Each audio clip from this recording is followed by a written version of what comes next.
Hi, how are you all? तो पिछले lecture में हमने क्या-क्या पढ़ लिया था? कर्व सरफेस जो थी, इस कर्व सरफेस के हमने प्रेशर का डिफरेंस पढ़ा था। इधर जाते हैं, ये वाली सरफेस कौन-सी होती है? कॉनकेव और ये होती है कॉन्वेक्स। और मैंने आपको एक बात याद रखने बोला था कि आप अब जीवन भर के लिए एक बात याद रख लें कि कॉन्वेक्स की तरफ यहाँ प्रेशर ज़्यादा होता है इधर वाली साइड और यहाँ प्रेशर कम होता है। यानी कि P1 और P2 से अगर मैं बच्चे डिनोट करूँ, सो P1 will be greater then P2। और सरफेस टेंशन के हिसाब से अगर मुझे लिखना है, ये एक सरफेस है, सॉफ्ट बबल में दो सरफेस होती थी। तो अगर मैं इधर की तरफ आऊँगा तो प्रेशर इंक्रीज होना चाहिए और वो इंक्रीज होता था 2T/R। तो इस फैक्टर से इंक्रीज होता था। इसको आप ऐसे कहोगे तो 2T/R के फैक्टर से डिक्रीज होता है। तो ये पूरे लेक्चर में मैंने यही बात समझाई थी। ठीक है जी। अब जब मैं भी बच्चा था ना, और मेरे अब तक के टीचिंग करियर में जो मैंने अभी तक पढ़ाया है, बड़े बड़े इंस्टीट्यूट्स में भी जो पढ़ाया है मैंने, तो वहाँ मैंने एक कॉमन प्रॉब्लम बच्चों के अंदर देखी है। जब एंगल ऑफ कांटेक्ट टॉपिक आता है ना, तो ऐसे भटक जाते हैं कि अरे यार सर, समझ नहीं आया सर, एंगल ऑफ कांटेक्ट निकालते कैसे हैं, यही समझ नहीं आता। तो बच्चे की सबसे पहली चीज़ तो यही समझ नहीं आती कि अभी मैं बताऊंगा एंगल ऑफ कांटेक्ट, तो जो नहीं आता निकालते कैसे हैं, निकाल कैसे रहे हैं, फिर पढ़ क्यों रहे हैं, क्या हो जाएगा सर ये पढ़ने से। तो उन सारी बातों के जवाब आपको धीरे धीरे मैं दूंगा। मैं भी जब बच्चा था तो मैं भी ऐसे ही थोड़ा परेशान रहता था। तो सबसे पहले अपन एंगल ऑफ कांटेक्ट की बात करते हैं, तो वो बड़ा आसान है। आपने कभी अगर लिक्विड देखा हो, ये मान लो कंटेनर है, तो लिक्विड की सरफेस आपने देखा होगा, अगर आप गौर से देखें तो वो फ्लैट नहीं होती। ठीक है ना, फ्लैट नहीं होती। या तो वो कॉनकेव शेप बनाएगी या वो कॉन्वेक्स शेप बनाएगी ऐसे। तो ये वाली तो सीधी सी बात है, ये मैंने सरफेस बना ली लिक्विड की।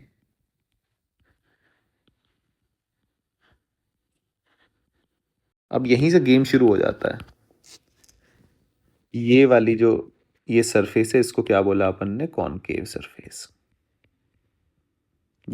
ये कंटेनर है जी। तो बात आती है एंगल ऑफ कांटेक्ट कैसे डिफाइन करते हैं। ठीक है जी। तो एंगल ऑफ कांटेक्ट का सीधी सीधी सी बात है, एंगल ऑफ कांटेक्ट होता है द एंगल बिटवीन। क्यों डिफाइन कर रहे हैं, इसका भी हर चीज का लॉजिक है। बस कुछ बातें आपको केमिस्ट्री, ये लगभग ये चैप्टर ऐसा है केमिस्ट्री टाइप चलेगा। कुछ रिजल्ट्स आपको याद रखने ही रखने पड़ेंगे। जैसे आप केमिस्ट्री में रट्टा मारते हो ना, प्लस ये दो surface, solid surface inside the liquid, ये जो एंगल बना रही है उसको बोलते हैं एंगल ऑफ कांटेक्ट। ये होता है जी एंगल ऑफ कांटेक्ट। और ये सत्य बात है। अब जो बच्चे को दिमाग में नहीं आता, अब ध्यान से देखना, बच्चा सोचता है ये लाइन और ये 2D सोच, ये ऐसे ऐसे लाइन सोचता है कि अच्छी है ये लाइन है। लेकिन नहीं, अगर आप ध्यान से देखें ना, मैं इसका टॉप व्यू देखता हूँ। आप एक ग्लास, ऐसा समझें आप ग्लास है आपके पास, एक ग्लास ऑफ वाटर है। ठीक है, ग्लास ऑफ वाटर में ये शेप है ऐसे, क्लियर है? तो मिनिस्कस के इसको बोलते हैं कर्ड सरफेस है ना जी, इसका एक और नाम होता है बच्चे, इसको बोलते हैं, इस कर्ड सरफेस को फिजिक्स की टर्म में हम कर्ड सरफेस, इसको आगे जाके सी मेनिस्कस। क्या आप मेरी बात समझ पा रहे हैं? ठीक है, MEN स्पेल थोड़ा सा गलत हो गया, MENISCUS, मेनिस्कस। ठीक है। तो इसका सीधा सीधा सा ये है, मैं जो आपको बता रहा हूँ, थोड़ा वो मैं सोचना से बता देता हूँ आपको। ये जो है ना बच्चे, क्योंकि ये बहुत काम आएगा आगे जाके, ये शेप आपसे कर्ड सरफेस का मतलब क्या है, आप ध्यान से समझो। चैप्टर तो, अरे टॉपिक तो पढ़ ही लेंगे भाई। ये वीडियोस सारे के सारे इस बेसिस पे है ताकि जो बच्चा बेचारा क्लास में बैठ के जिसको बातें समझ ना आ रही हो ना, जैसे मैं बच्चा होता था ना, तो मेरे को यही डाउट आते थे उल्टे सीधे छोटे छोटे छोटे छोटे, और मैं IIT तक पहुंच गया। ठीक है, पढ़ पढ़ के तो आप भी पहुंच ही जाओगे। जिसको डॉक्टर बनना है वो डॉक्टर बन जाएगा, जिसको ये जेई मेंस या जेई जाना है या इंजीनियर बनना है वो बन जाएगा। तो ये कंटेंट ही मैं उन बच्चों के लिए क्रिएट कर रहा हूँ जो बच्चे क्लास में बैठ के वो बातें सोचते हैं। तो मैं ये सोचता था कि अच्छी है ये ऐसे, मैं मेरे दिमाग में याद आता था, मैं ऐसी ही सरफेस मान लेता था कि यार ये सरफेस बन रही है। ठीक है, लेकिन मैं कभी इसको एज ए 3D नहीं सोचता था, पर मैं आपको 3D बताता हूँ। फिर मुझे बाद में बहुत दिन बाद जाके पता चला कि अच्छा ये 3D सोचना होता है। मैं इसको थोड़ा सा ऐसे बना लूँ, तो क्या आपको ये सरफेस ऐसे नहीं दिखेगी, कुछ ऐसे। अब आप ध्यान से देखो, अगर इसका टॉप व्यू देखो आप, ऊपर से ग्लास को ऊपर से देखो आप, टॉप व्यू, बढ़िया, ठीक है, ऐसे ऐसे आई, ये होगी तुम्हारी आई, ऐसे देख रहे हो तो कुछ ऐसे नहीं दिखेगा भाई। ये जो कर्ड सरफेस है इसका मतलब कुछ ऐसी नहीं दिखेगी, ऐसी ऐसी। अब यहाँ मैं एक बात आगे जो मैं यूज़ करूँगा ना, वो आप देखो। अब ये जो कर्ड सरफेस है, अगर मैं इसके परपेंडिकुलर ड्रॉ करूँ तो कुछ ऐसे आएगा, ये परपेंडिकुलर ड्रॉ करूँ तो कुछ ऐसे आएगा। ये कर्ड सरफेस आ गई तुम्हारी, और ये कर्ड सरफेस परपेंडिकुलर, तो ये रेडियस आर आ गई, ठीक है जी। अब ये रेडियस आर आई, और ये है जी आर।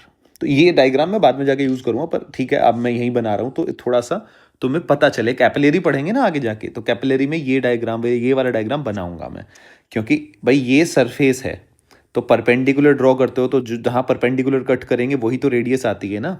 मान लो ये कोई कर्ड सरफेस है, इस कर्ड सरफेस का ये किसी का सर्कल का ही तो पार्ट होगा। अगर सर्कल का पार्ट है, अगर सर्कल का पार्ट है तो इसका मतलब आप ये वाला ऐसे परपेंडिकुलर ड्रॉ करोगे तो ये रेडियस आ जाएगी। ये वाली चीज़ मैंने यहाँ यूज़ करी है। और ये आर तो इसकी जो ये ग्लास है, या मैं जो भी चीज़ सिलेंड्रिकल यूज़ करूँगा उसकी ये रेडियस है। तो ये मैंने हल्का सा बता दिया, पर अभी के लिए आप बस ये समझो कि कुछ ऐसी सरफेस बनेगी ना, ऊपर से देखोगे, ऊपर से जब देखोगे तो ऐसे आपको, तो लिक्विड पूरा, ये कोई एक, ये 2D नहीं है, ये 3D है। अब आपको दिख रहा होगा ये ऐसे कटोरे की तरह दिखेगी, ऐसे बाउल की तरह। ये जो शेप है ये आपको ऐसी दिखेगी बच्चे, नहीं तो आप ग्लास में पानी भर के देख लो, ठीक है। मतलब शेप वो गिलास के हिसाब से ही, यानी कि ग्लास के हिसाब से कर्ड सरफेस का मतलब ये है, ठीक है। पहली बात ये क्लियर हुई। अब आ जाते हैं जी तुम्हारा एंगल ऑफ कांटेक्ट। तो एंगल ऑफ कांटेक्ट क्या है, ये जो एयर वाटर इंटरफेस है भाई, यहाँ क्या है, एयर, ये क्या है तुम्हारा, लिक्विड मान लो, चलो इसको सिंपल, और ये तुम्हारा हो गया जी सॉलिड सरफेस, ठीक है। तो ये जो एंगल है, solid surface inside liquid, solid surface ये वाली सरफेस इनसाइड लिक्विड, और ये एयर वाटर इंटरफेस, इस पॉइंट पे, एट अ पॉइंट, ये जो पॉइंट है इस पॉइंट पे आप, ठीक है जी, जहाँ एयर वाटर इंटरफेस और ये सॉलिड्स जहाँ भी ये इंटरसेक्ट कर रहे हो उनके बीच का, ये सरफेस के बीच का एंगल होता है, ठीक है। तो हम इसको जब लिखेंगे तो कैसे लिखेंगे, अगर मुझे इसको लिखना पड़े बच्चे, तो लिखने का तरीका क्या है। ये बड़ा पेचीदा है, इसलिए मैं धीरे धीरे आराम आराम से एक एक बात समझा रहा हूँ। सवाल मुश्किल नहीं आते इस पे, वो समझ में आना चाहिए। सवाल बहुत आसान, मैं कह रहा हूँ 2 लाइन में सवाल बना दोगे, पर वो समझ में आना चाहिए।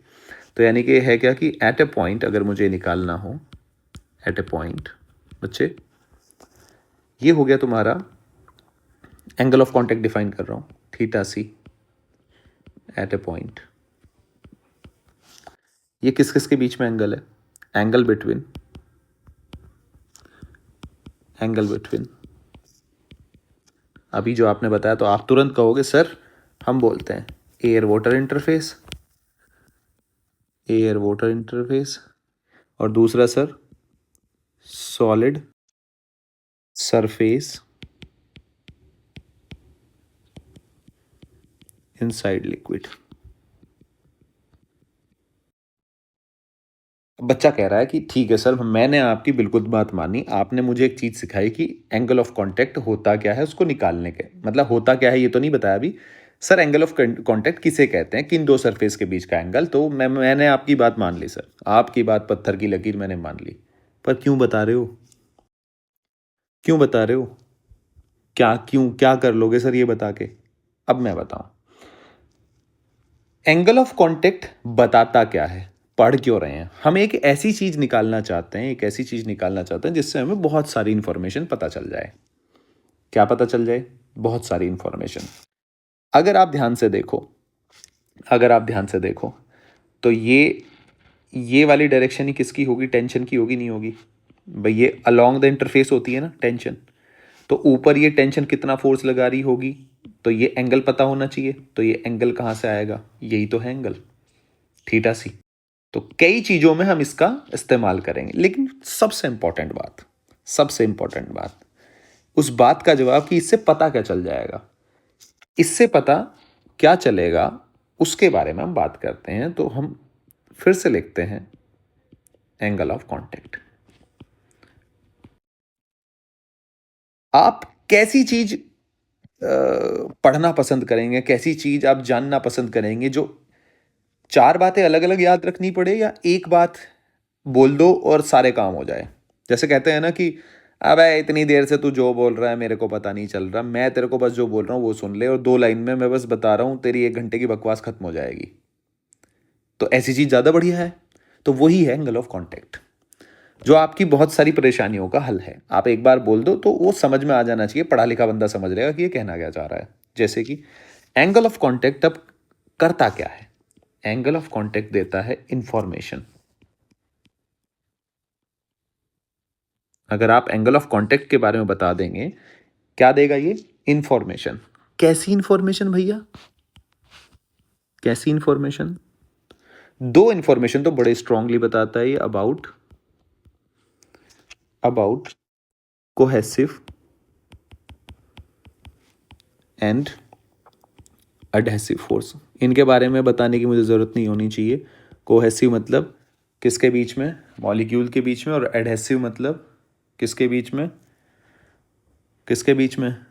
डिफरेंट मॉलिक्यूल के बीच में। ठीक है जी। जैसे यहाँ पे हम सॉलिड का और लिक्विड के, वो मैं पहले ही बता के आ चुका हूँ कोहेसिव और एडहेसिव के बारे में। तो कोहेसिव फोर्स और एडहेसिव फोर्स के बारे में बताएगा। बताने का मतलब क्या है? कौन ज़्यादा कौन कम। ठीक है, पहली बात। तो पहली बात ये पता चल गई। दूसरी बात क्या बताएगा ये? दूसरी बात ये बताएगा strongly whether liquid will spread on surface of solid और it will form droplet on it. मतलब कहने का ये है कि लिक्विड जो है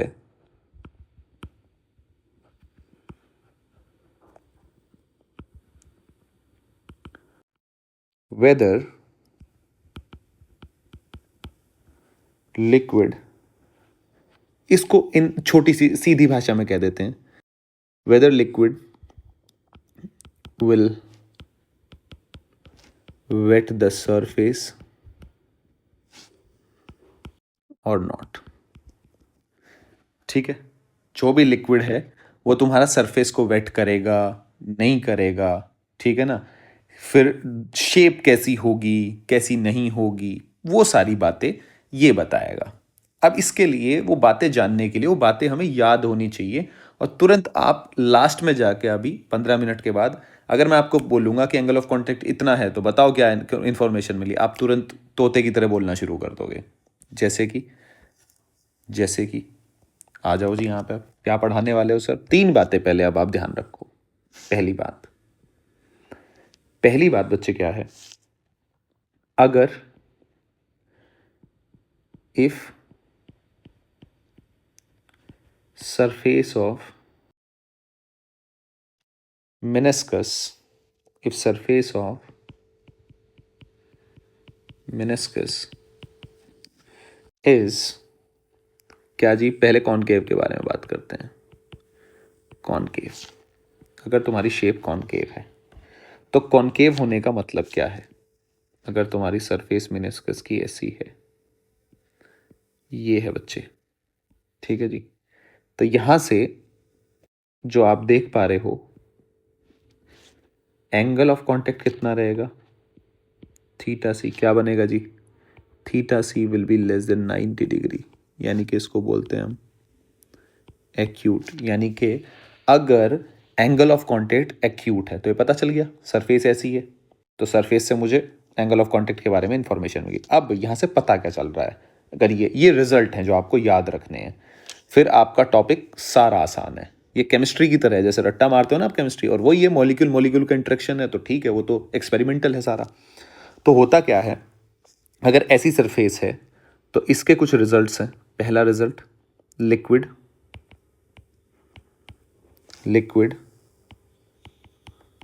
वेट सरफेस। अगर आपने लिक्विड की बूंद डाली, यानी कि लिक्विड वेट करेगा, सरफेस को गीला कर देगा। ठीक है जी। सेकंड, अगर लिक्विड ऐसा कर रहा है तो इसका मतलब एडहेसिव फोर्स क्या होंगे, ज़्यादा होंगे, is more strong than cohesive force. सीधी सी बात है ना भाई, आपने लिक्विड की ड्रॉप अपने कपड़े पे डाली तो अब ये लिक्विड की ड्रॉप गीला कर देती है ना, समझ रहे हैं आप। तो इसका मतलब जो आपकी शर्ट के बीच में और जो लिक्विड है उसका मतलब फोर्स वहाँ इंट्रैक्शन ज़्यादा है, ठीक है। तो ये वैसी ही बात है, adhesive force is more strong, ठीक है, देन द कोहेसिव फोर्स। तो इसको आप लिख सकते हैं क्या, F A is greater than F C. ये बात आई निकल के, ठीक है जी। बस इतना ही है, इतना ही है बस। ये दो बातें याद होगी ना, बस बहुत है, इतनी बात पता चली। दूसरी पे आ जाते हैं, दूसरी पे। और आप कहोगे कि अच्छा यही था बस। दूसरी बात, अगर कॉन्वेक्स सरफेस है तो, अगर सरफेस कैसी है, कॉन्वेक्स, तो अब आपको समझ में आ गया होगा कॉन्वेक्स के लिए सर क्या बात कर रहे हैं। कॉन्वेक्स मतलब ये angle of contact air water interface. तो बच्चा तुरंत, अरे सर अब हमें करने दो ना, आप क्यों परेशान हो रहे हो, बहुत सिखा दिया आपने। ये हो गया। दूसरी, solid surface inside the liquid. तो इनसाइड द लिक्विड तो सर ये होती है, ये हो गया ना। तो सर उनके बीच का एंगल, बीच का एंगल ये हो गया थीटा सी। कैसा बन रहा है थीटा सी, क्या दिख रहा है आपको, ग्रेटर देन 90 है, नहीं है, ग्रेटर देन। भाई कॉन्वेक्स सरफेस हमेशा बनेगी तो ये हमेशा कॉन्वेक्स सरफेस भाई ऐसी तो बनाओगे तो ये हमेशा ही ज़्यादा बनेगा 90 से। तो ये कैसा, ऑब्ट्यूस एंगल बनाएगा। तो जब भी ऐसी सरफेस बनेगी तो इसका मतलब ऑब्ट्यूस एंगल होगा। पहली बात क्लियर है ये। अब यहाँ से क्या क्या इन्फॉर्मेशन आपको पता चली, यहाँ से इन्फॉर्मेशन आपको पता चली है, लिक्विड, ये रिजल्ट है, ये याद रखना है, लिक्विड विल नॉट, अगर ऐसा, विल नॉट वेट सरफेस। और ऐसा क्यों हो रहा होगा, अगर मॉलिक्यूलर लेवल पर इंटरेक्शन की बात करें तो जो कोहेसिव फोर्स होंगे वो ज़्यादा हो गए एडहेसिव से। तो जब कोहेसिव ज़्यादा है मॉलिक्यूल मॉलिक्यूल के बीच में, तो भैया उसको वो ओवरकम कर रहे होंगे, तो चिपकने ही नहीं दे रहे होंगे, सीधी सी बात होगी। फिर तीसरा रिजल्ट, तीसरा रिजल्ट, अभी मैं कनेक्ट करूंगा सारी बातें, फिर से बोलूंगा तो वो आपको समझ में आएगा। अभी बस आप रिजल्ट देखो। ये हो गया जी। तो बच्चे ये आ गई सरफेस। भाई 90 के बारे में तो पढ़ना पड़ेगा ना। अगर एंगल ऑफ कांटेक्ट 90, आप कैसे बनाओगे, बच्चा बोलेगा सर देखो गोलीबाजी की कोई ज़रूरत नहीं है, अपन बताएंगे, अपन के समझ में अब आ रहा है। तो एयर वाटर इंटरफेस, ये होगा जी एयर वाटर यानी कि लिक्विड मतलब एयर लिक्विड इंटरफेस, और दूसरा सॉलिड इंटरफेस इनसाइड लिक्विड। तो सर ये हो गया theta C which is equals to 90। तो सर यहाँ तो, यहाँ से क्या पता चलेगा, कुछ नहीं पता चलेगा। यहाँ का रिजल्ट क्या है, अब ना तो वो न्यूट्रल रहेगा ना तो वेट करेगा, ठीक है जी, न्यूट्रल रहेगा, कुछ नहीं करेगा। क्लियर है जी। सो अगर 90 डिग्री आ जाए तो विल नॉट वेट। कई बार सवाल आ जाता है कि 90 डिग्री हो तो क्या होगा, विल नॉट वेट, न्यूट्रल रहेगा भाई, will not wet, will not wet surface, ठीक है जी। तो अब इसके एग्जाम्पल एक बार देख लेते हैं, इसके एग्जाम्पल। तो इसके एग्जाम्पल जो एनसीईआरटी के अकॉर्डिंग है, क्योंकि हमारे तो पेपर, हमारे लिए तो वही बाइबल है, तो एनसीईआरटी के एग्जाम्पल के अकॉर्डिंग हमें दो एग्जाम्पल दिए गए हैं। एनसीईआरटी भी पढ़ेंगे इसके लिए क्योंकि थ्योरेटिकल है, तो आपको समझ में आ जाएगा मैंने क्या बताया आपको। तो अगर मेरी ड्रॉप, आपने वाटर की ड्रॉप ऐसे सरफेस पे डाल दी, वाटर ड्रॉप, ठीक है जी, और मरकरी, तो मरकरी की शेप आप कभी भी देखोगे तो मरकरी की शेप होती है ऐसी, ठीक है जी, ये होती है एच जी ड्रॉप, आप यूट्यूब पर जाके देख सकते हैं। और ये होती है जी वाटर ड्रॉप ऑन सरफेस, ठीक है जी, सॉलिड सरफेस जो भी है, ठीक है। और ये मरकरी तो किसी भी सरफेस पे डाल लो, इससे कोई फर्क नहीं पड़ता, है वेट ही नहीं करेगी। अब आप ध्यान से देखो, अब आपको एंगल ऑफ कांटेक्ट क्यों पढ़ाया गया है, आपको ये शेप दे दी, आपको शेप दी तो आपने क्या किया, एंगल ऑफ कांटेक्ट कैसे निकालोगे, solid surface inside the liquid और ये वाली एयर वाटर इंटरफेस, इस पॉइंट पे ऐसे टेंजेंट ड्रॉ करोगे नहीं करोगे, आप कहोगे हाँ सर यही तो सिखाया है, थीटा सी। थीटा सी क्या आया, एक्यूट। एक्यूट का मतलब क्या होता है, एक्यूट का मतलब क्या होता है? वेट करेगा या नहीं करेगा? वेट करेगा। ठीक है। दूसरी बात, कोहेसिव फोर्स ज़्यादा होंगे या एडहेसिव फोर्स ज़्यादा होंगे? आप कहोगे एडहेसिव फोर्स ज़्यादा होंगे सर, कोहेसिव फोर्स कम होंगे। बिल्कुल सही बात। तीसरी बात और क्या पता चल गई? अगर कोहेसिव फोर्स कम है तो क्या सरफेस टेंशन जो वाटर में है वो कम होगी या नहीं होगी यहाँ पे? तो ये भी पता चल गया सर, सरफेस टेंशन कम होगी। ठीक है, तो इस पॉइंट को चलो बाद में हम ऐड करेंगे। सरफेस टेंशन मतलब कुल मिला के कोहेसिव फोर्स किससे रिलेटेड है? सरफेस टेंशन से, सरफेस टेंशन से। ठीक है ना? तो अब ध्यान से सुनना आप मेरी बात को। ये सरफेस टेंशन वाला पॉइंट अपन बाद में ऐड करेंगे चीज़ों में। ठीक है, तो अभी के लिए दो दो पॉइंट आप ध्यान रखें, इनके ऊपर फिर सवाल हम थोड़ी देर में सवाल कर रहे होंगे। सरफेस टेंशन तब ऐड करेंगे अलग से। अब अगर आप यहाँ पे देखें बच्चे, यहाँ पे देखें तो ये हुआ, तो इस पॉइंट पे अगर मैं बात करूँ तो ऐसे, और ये तो इनसाइड द लिक्विड तो सरफेस ऐसे बनेगा, तो ये एंगल कितना बना? थीटा सी। आपके देखते ही आंखें चमक गई, सर ये तो ऑब्ट्यूस बन रहा है।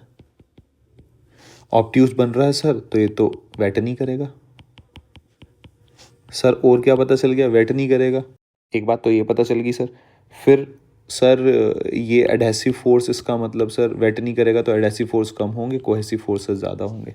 तो अगर आपसे मैं चलो सरफेस टेंशन की बात करूँ, यहाँ सरफेस टेंशन, ये जो वाटर, ये जो लिक्विड है, अगर मैं बात करूँ ये यहाँ सरफेस टेंशन ज़्यादा होगी या यहाँ सरफेस टेंशन ज़्यादा होगी? तो कोहेसिव फोर्स ज़्यादा है, वहाँ सरफेस टेंशन ज़्यादा होगी भैया, सीधी सी बात है। तो सरफेस टेंशन वाला पॉइंट भी ये है। तो यहाँ सरफेस जो टेंशन है यहाँ ज़्यादा होगी, यहाँ ज़्यादा होगी एज कंपेरिजन टू इसके। तो आप वो सरफेस टेंशन वाला पॉइंट, क्योंकि अभी मैं पढ़ा के आया था सरफेस टेंशन कहाँ किसकी वजह से होती है? अल्टीमेटली सरफेस के मॉलिक्यूल, यानी कि यहाँ जो भी लिक्विड है, जो भी है, उससे मुझे फ़र्क नहीं पड़ता। मुझे तो ये पता है यहाँ कोहेसिव फोर्स ज़्यादा है, यहाँ कोहेसिव फोर्स कम है, तो यहाँ सरफेस टेंशन यहाँ ज़्यादा होगी इस केस में, और इस केस में सरफेस टेंशन कम होगी। ये छोटा छोटा सा लॉजिकल पॉइंट्स हैं। चलो जी, अब ये इतनी बात तो पता चल गई। एक दूसरा एग्जाम्पल, अगर मैं ये जो वाटर था, अगर मैं ये तो वाटर मैंने ऐसी सरफेस पे, लेकिन अगर मैं वाटर ऑन वैक्सी और ऑयली सरफेस, तो यहाँ भी थीटा सी क्या बनेगा? ऑब्ट्यूस। ये याद रखना है, ये याद रखना है। ये भैया इसके ऊपर गिरता है तो ये ऑब्ट्यूस, जैसे इनऑर्गेनिक होती है ना, आप रट्टे मारते हो, तो ऐसे ही ये दो चार बातें याद रखनी है। तो अब मैं फिर से बोलता हूँ, देखो अब एंगल ऑफ कांटेक्ट आपको क्या बता रहा है। देखो ये सब पढ़ा आपने कि सरफेस ऐसा है, ये है, फलाना ढिगड़ा, जो कुछ पढ़ लिया। अब मेन बात जो आपने याद रखी है कि वेट करेगा नहीं करेगा, एडहेसिव फोर्स ज़्यादा होंगे नहीं होंगे। ठीक है जी। तो अब अगर आपको इन्फॉर्मेशन देनी हो, देखो ये दोनों इन्फॉर्मेशन मिल गई, तो बेहतर बात क्या है? कोई आपसे पूछे कि बताओ भाई ये वेट करेगा या नहीं करेगा, तो एंगल ऑफ कांटेक्ट बता दो बस, कि हाँ एंगल ऑफ कांटेक्ट इतना बनेगा, या एंगल ऑफ कांटेक्ट ये बनेगा। एंगल ऑफ कांटेक्ट बताते ही आपने मिनिस्कस की शेप भी पता चल जाएगी आपको। तो अगर आपको सिर्फ एक डेटा पता है, एंगल ऑफ कांटेक्ट, तो आप सारी इंफॉर्मेशन बता सकते हैं, क्योंकि वो आपके ऑलरेडी याद है कि किस में क्या मिलता है आपको। ये रिजल्ट्स आपके याद होने चाहिए। इट्स लाइक इनऑर्गेनिक, तो रिजल्ट याद है तो ही ये काम की चीज़ है, अदरवाइज काम की चीज़। हाँ, एंगल ऑफ कांटेक्ट कैसे निकालते हैं वो मैंने आपको बाकायदा बता दिया है। शेप कैसी दिखेगी, ये ऐसे 2D पिक्चर नहीं होती है, 3D पिक्चर होती है। तो ये आपको मैंने मोटा मोटा अभी तक क्लियर किया है। ठीक है जी। अब एंगल ऑफ कांटेक्ट पे जो इन्फॉर्मेशन है, अब थ्योरेटिकल सवाल कैसे बन सकता है उसकी तरफ चलते हैं। फिर हम कैपिलरी ट्यूब के बारे में बात कर रहे होंगे, पर ये प्रॉपर लेक्चर मैं एंगल ऑफ कांटेक्ट पे ही रखना चाहता हूँ, ताकि एंगल ऑफ कांटेक्ट अलग से क्लियर हो जाए, तो बच्चे को कोई स्पेशल एफर्ट ना लगाने पड़े। तो मैं बात करता हूँ अब और क्या इन्फॉर्मेशन हम इससे कलेक्ट कर सकते हैं। Information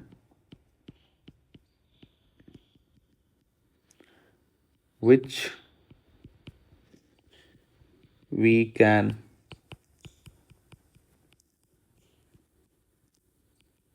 collect from AOC। ठीक है जी। तो अभी ये पॉइंट्स हैं जो आपको याद रखने ही रखने हैं, याद रखने ही रखने हैं। एक्सपेरिमेंटल है, ऐसा ही होता है। तो वो एंगल ऑफ कांटेक्ट बस हमने एक ऐसी चीज बना ली कि अच्छा यहाँ एंगल ऑफ कांटेक्ट इतना बन रहा है, सिर्फ वो चीज डिफाइन है, बाकी सब चीजें याद रखने वाली है, सब याद रखना है। ठीक है जी, अब याद रखने हैं सारे पॉइंट। तो पहला पॉइंट मैं आपको बताता हूं। पहला पॉइंट क्या है? अगर आप सोप या फिर डिटर्जेंट, ठीक है जी, या फिर any dying substance,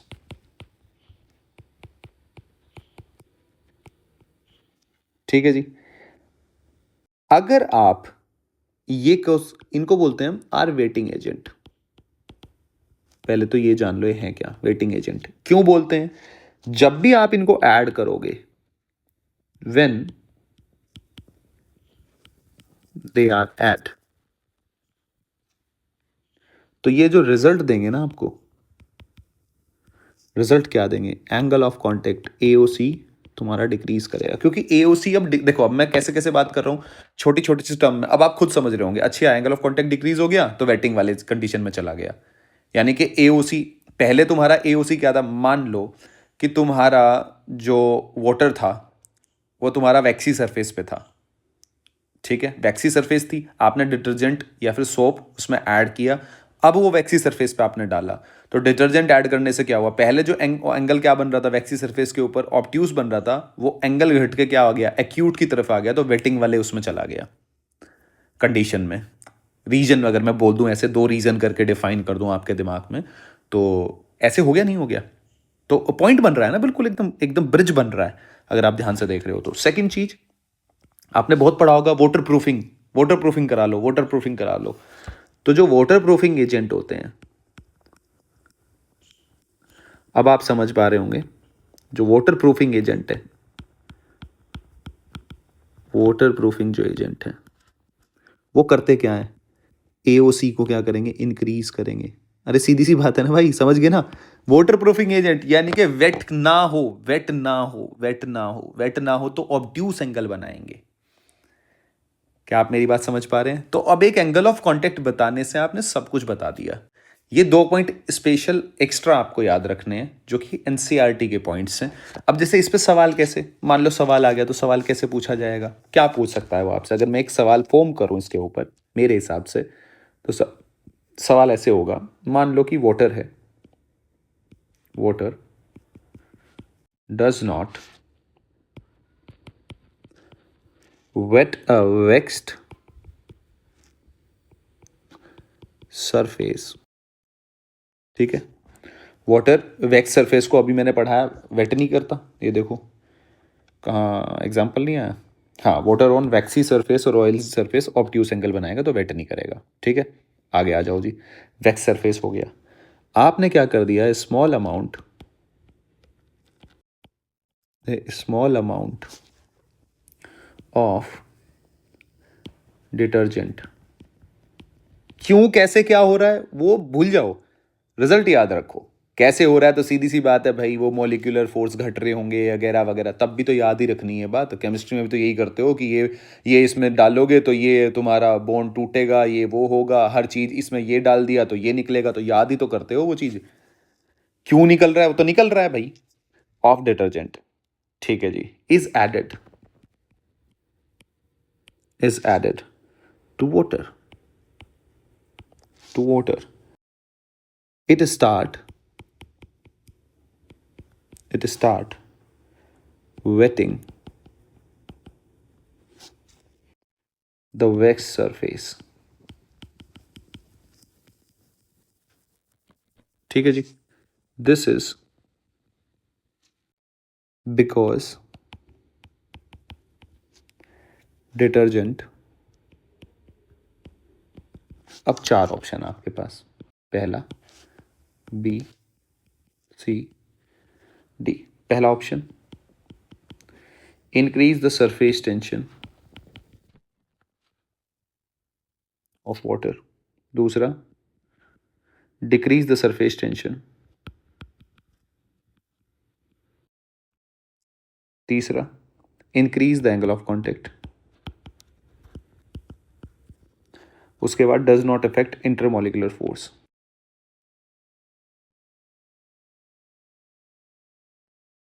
intermolecular IMF, short form में लिख देते हैं। अब आप जब पढ़ोगे तो आप क्या जवाब दोगे इसका? भाई थ्योरेटिकल सवाल है, आ गया। अब जिस बच्चे को पॉइंट्स ही याद नहीं है जो मैंने अभी तक पढ़ाए हैं, तो वो क्या ही जवाब देगा? तो ये बात तो आपको देखो पढ़ के समझ में आनी चाहिए। अब ये सवाल सामने है, बच्चे क्या है, बच्चे को क्या आना चाहिए दिमाग में एज ए स्टूडेंट, मेरे दिमाग में क्या आना चाहिए अगर मैं इसको अटेम्प्ट करूँ तो? Water does not wet a wet surface, बिल्कुल सही बात है, बिल्कुल सही बात है जी। A small amount of detergent is added to water, तो दिमाग में तुरंत आया डिटर्जेंट ऐड करने से तो एओसी डिक्रीज होता है। अच्छी है जी। इट स्टार्ट वेटिंग, हाँ वेटिंग वाले कर, पहले तो भैया यहाँ तो इसका मतलब थीटा सी क्या बन रहा था, ऑब्ट्यूस। आपने जैसे डिटर्जेंट ऐड किया तो ये देखो small amount of detergent added to it start wetting, तो खुद ही बता दिया, यानी कि थीटा सी कहाँ आ गया, 90 डिग्री, एक्यूट बन चुका है। अगर वो वेट कर रहा है, वेट कर रहा है तो इसका मतलब मास्टर ने बताया था अगर वेट हो रहा है तो इतनी तो खुद में बुद्धि है, एफ सी कम होगा एफ ए से। अगर वेट करना शुरू कर दो तो एडहेसिव फोर्स ज़्यादा होंगे, यानी कि कोहेसिव फोर्स कम होंगे। अगर कोहेसिव फोर्स कम है यानी कि पहले कोहेसिव फोर्स क्या था, एफ सी क्या था, ज़्यादा। भाई पहले क्या था, जब वो वेट नहीं कर रहा था तो F C will be greater than F A, ये था।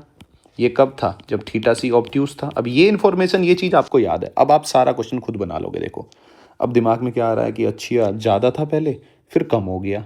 कम होने का मतलब ये एफ सी का मतलब होता है सरफेस टेंशन से, क्योंकि ये कौन सा है, मॉलिक्यूल वाला फोर्स है, तो सरफेस वाला।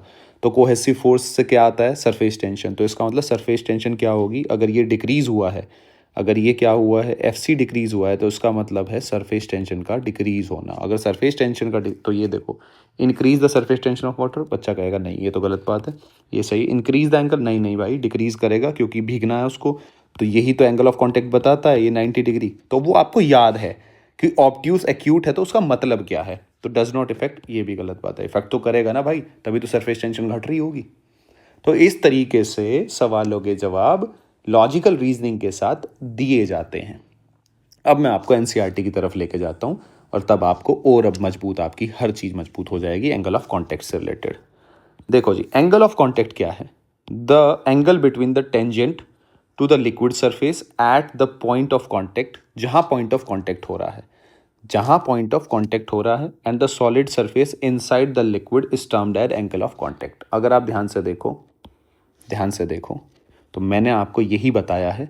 क्या बताया मैंने आपको, कि जो दिमाग में है कि यहाँ यहाँ ये जो पॉइंट ऑफ कांटेक्ट है इन दोनों का, इसका एयर वाटर इंटरफेस और जो सॉलिड इंटरफेस, इन दोनों का पॉइंट ऑफ कांटेक्ट यहाँ है। इस पॉइंट पे टेंजेंट ये वाला, टेंजेंट टेंजेंट तो ड्रॉ किया है ना आपने, और ये वाला, ये जो सरफेस इनसाइड द लिक्विड, पढ़ लो सेम बात है। द, फिर से पढ़ लो, the angle between the tangent to the liquid surface at the point of contact, at the point of contact and the solid surface inside the liquid is termed as angle of contact. ठीक है।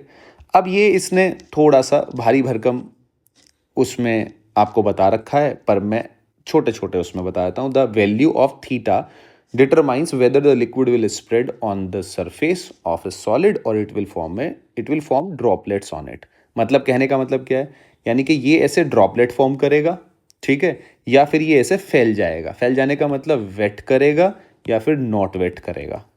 ठीक है, यहाँ adhesive force तुम्हारे कम होंगे, cohesive force ज़्यादा होगा। यहाँ एडहेसिव फोर्स तुम्हारा ज़्यादा होगा, कोहेसिव फोर्स कम होंगे।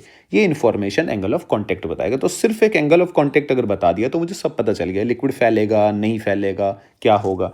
जो बात हमने कैसे लिखी है अगर आप ध्यान से देखो, ये whether the liquid will wet the surface और नॉट, तो बात मतलब वही आ गया घूम फिर के कि वो फैलेगा या फिर ड्रॉपलेट बनाएगा। ये देखो जब एग्जाम्पल पढ़ा हमने तो एग्जाम्पल में क्या कि फैलेगा या ड्रॉपलेट बनाएगा। ठीक है, फिर उसके कुछ एग्जाम्पल पढ़े हमने, आगे पढ़ते हैं। देखो तो ये पता चल गया। अब इन्होंने दो ही एग्जाम्पल लिए, इससे समझा रखा है, तो वो कोई बड़ी बात नहीं है, आप खुद भी एक बार रीड कर लेना, सेम ही बात है। लेकिन ये इतना यहाँ पढ़ने की कोई ज़रूरत है नहीं, यहाँ से पढ़ो आप, यहाँ से मेन मुद्दा शुरू होता है यहाँ से। When theta is an obtuse angle, then molecule of liquid are attracted strongly to themselves। यानी कि जब थीटा, ये इंफॉर्मेशन है, अब ये रिजल्ट है, ये रिजल्ट है कि जब थीटा ऑब्ट्यूस है, तो ऑब्ट्यूस है तो हमने क्या पढ़ा, नॉट वेट। जब थीटा क्या है, ऑब्ट्यूस है, तो नॉट वेट की कंडीशन। नॉट वेट का मतलब क्या होता है कि एफ ए नॉट वेट का मतलब क्या है, एडहेसिव फोर्स और कोहेसिव फोर्स के बारे में इंफॉर्मेशन मिलेगी। यानी कि अगर वेट नहीं कर रहा है तो एडहेसिव फोर्स तुम्हारे कम होंगे और कोहेसिव फोर्स तुम्हारे ज़्यादा होंगे, ये मुझे पता है, पढ़ लो अब एनसीईआरटी में। When theta is an obtuse angle, molecule of liquid are attracted strongly. सीधी सी बात है भाई, एफ सी क्या है, ज़्यादा है। यही तो ऑब्ट्यूस एंगल हमने पढ़ा है, जो हमने सारी बातों को लिख के 3 टर्म में, 3 सेक्शन में मैंने बना लिया है। ये बस एनसीईआरटी क्या है ना, कॉम्प्लिकेटेड लैंग्वेज होती है, तो कहता वो वही बात है। आप देखो, to themselves and weakly to the दो solid it cost lot of energy to create, अब ये भारी भरकम भाषा में दे दिया, create lots of energy to create a liquid solid surface and liquid then does not wet the solid. अब ये भारी भरकम, बच्चा डर जाता है, बच्चा डर जाता है। ये एनर्जी की टर्म में कि भैया वो सरफेस बनाने के लिए ज़्यादा एनर्जी, तो भैया वो मिनिमम की तरफ रहेगा, तो ठीक है, वो डज नॉट वेट ऐसे सरफेस बनाएगा। तो अपन को इससे कोई मतलब नहीं है, ठीक है। यहाँ आ जाओ, liquid then does not wet the solid, main बात है ये, मुद्दे की बात जो है, जहाँ से सवाल भी बनते हैं, आप देखोगे प्रीवियस ईयर में भी आए हुए। This is what happens when the water on waxy और ऑयली सरफेस। कब होगा, जब वैक्सी सरफेस हो, वाटर, ये एग्जाम्पल मैंने एग्जाम्पल के तौर पर लिखवा रखा है, ऑन वैक्सी और oily surface and with mercury on any surface. Mercury कोई भी सरफेस पर डली हुई हो, वेट नहीं करेगी, एंगल ऑफ कॉन्टैक्ट ऑब्ट्यूस बनाएगा, यानी कि ड्रॉपलेट बनाएगा, स्प्रेड नहीं होगा, ड्रॉपलेट बनाएगा, स्प्रेड नहीं होगा। आगे चलो जी। On the other hand if the molecules of liquid are strongly attracted to those of solid, तो जी तुम्हारा सीधी दिस विल रिड्यूस SSL, यानी कि वो ये सरफेस टेंशन ऑफ लिक्विड, ठीक है जी, उसको रिड्यूस करेगा। सीधी सी बात है कि तुम्हारा जो कोहेसिव फोर्स है, कोहेसिव फोर्स तुम्हारे कम होंगे, एडहेसिव फोर्स ज़्यादा, तो अब ये सरफेस टेंशन वाली भी देखो इसने बात कह दी यहाँ पे, इसको भी आप मार्क कर सकते हो, दिस विल रिड्यूस, जो कि मैं बता के आ चुका हूँ, कोई बड़ी बात नहीं है। देयरफॉर कोस थीटा में इंक्रीज, थीटा में डिक्रीज, अब वही बात आ गई एक्यूट वाले उसमें, ठीक है जी। In this case theta is an acute angle.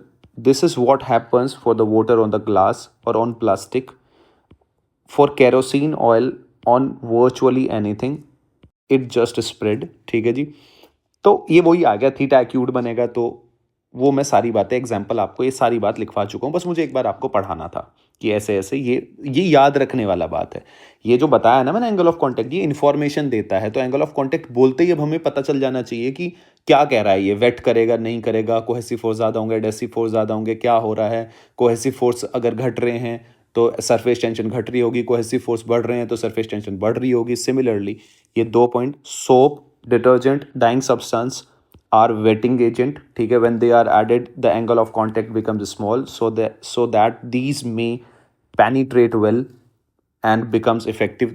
तो ऑब्वियस ही बात है, वेटिंग होगी, ये थीटा को क्या करेंगे, एंगल ऑफ कॉन्टैक्ट को डिक्रीज करेंगे, तो एक कौन सी कंडीशन में आ जाएगा। अब हमने वो सारे रिजल्ट्स के थ्रू एंगल ऑफ कॉन्टैक्ट, अब समझे होंगे ना आप, एक बार ये और पढ़ लेते हैं। Waterproofing agent on the other hand are added to create a larger angle of contact. तो कुल मिला के बात ये है बच्चे, कुल मिला के बात ये है, जो मैं इतनी देर से जो भौंक रहा हूँ और जो ये मैं आपको बताने की कोशिश कर रहा हूँ कि भैया एंगल ऑफ कॉन्टैक्ट पता है तो आपको समझ में आ गया होगा, जो मैंने सबसे शुरू में बोला था कि एंगल ऑफ कॉन्टैक्ट पता है तो आप सारी इंफॉर्मेशन दे सकते हैं। सरफेस कैसा बनेगा ये बता सकते हैं, मेनिस्कस का क्या क्या बता सकते हैं, देखो सुनते रहना, साइड में अब लिख लेना सब कुछ। आप क्या क्या बता सकते हो अपनी कॉपी पे लिख लेना, मैं बोल रहा हूँ, तो साइड में एक कॉलम, साइड में कॉर्नर में लिख लेना, और कॉर्नर में लिख के मैं तो कह रहा हूँ एक पेज पे लिख के और अपनी टेबल के सामने चिपका देना। एंगल ऑफ कॉन्टैक्ट क्या बताता है, मेनिस्कस का शेप कैसा होगा वो बताएगा, पहली बात। दूसरी बात, अगर मेनिस्कस का शेप पता चल गया, चीज़ें पता चल गई, पहला केस, दूसरी पे आ जाते हैं, चलो छोड़ो, दूसरी पे वेटिंग होगी या नहीं होगी। तीसरी बात क्या बताता है, तीसरी बात क्या बताता है कि ड्रॉपलेट फॉर्म होगी सरफेस पे या फिर वो फैल जाएगा, लिक्विड फैलेगा, क्लियर है। कोहेसिव फोर्स ज़्यादा होंगे या एडहेसिव फोर्स ज़्यादा होंगे। फिर सबसे लास्ट बात, सरफेस टेंशन घटेगी या बढ़ेगी, और वो कोहेसिव फोर्स पता चल गया तो ऑब्वियस ही बात है सरफेस टेंशन के बारे में भी आपको इन्फॉर्मेशन मिल ही जाएगी। तो इस तरीके से ही एंगल ऑफ कॉन्टैक्ट के ऊपर सारी बातें थी, जो मैंने एक अलग ही लेक्चर बनाने की, पहले मैं सोच रहा था क्योंकि इसके बाद कैपिलरी पढ़ाना होता है सीधा, तो मैं सोचा कि साथ साथ पढ़ा दूंगा, फिर मैंने सोचा नहीं, इसको थियोरेटिकल है, इसको अलग ही लेक्चर रखते हैं। अब हम लास्ट लेक्चर, हमारा अगला लेक्चर जो होगा वो लास्ट लेक्चर होगा और कैपिलरी के ऊपर होगा। कैपिलरी राइज, वहाँ से सवाल जरूर आता है। तो वो पूरा न्यूमेरिकल होगा, ठीक है। कैपिलरीज आपने पढ़ी होंगी, तो बायो वाले बच्चे तो जानते ही हैं, ठीक है, क्योंकि जो तुम्हारा कैपिलरीज के थ्रू ही पानी राइज करता है जो प्लांट्स होते हैं, ठीक है ना। तो नेचुरल फिनोमेना है, इट्स अ नेचुरल फिनोमेना। यहाँ पानी जो होता है वो, अगर मैं कैपिलरी की बात करूँ तो कैपिलरी का मतलब है पानी का ऊपर चढ़ना, ठीक है। ग्रेविटी पर नीचे लग रही है, पानी ऊपर चढ़ रहा है, कोई सोर्स है नहीं, तो ग्रेविटी मौजूद है तब भी पानी का ऊपर चढ़ना, इसको कहते हैं हम कैपिलरी एक्शन, ठीक है जी। तो अगले लेक्चर में हम वहीं से शुरू करेंगे। ये एक थोड़ा सा थियोरेटिकल था, इसीलिए मैंने इस लेक्चर को अलग रखा है। मिलते हैं जी अगले लेक्चर में।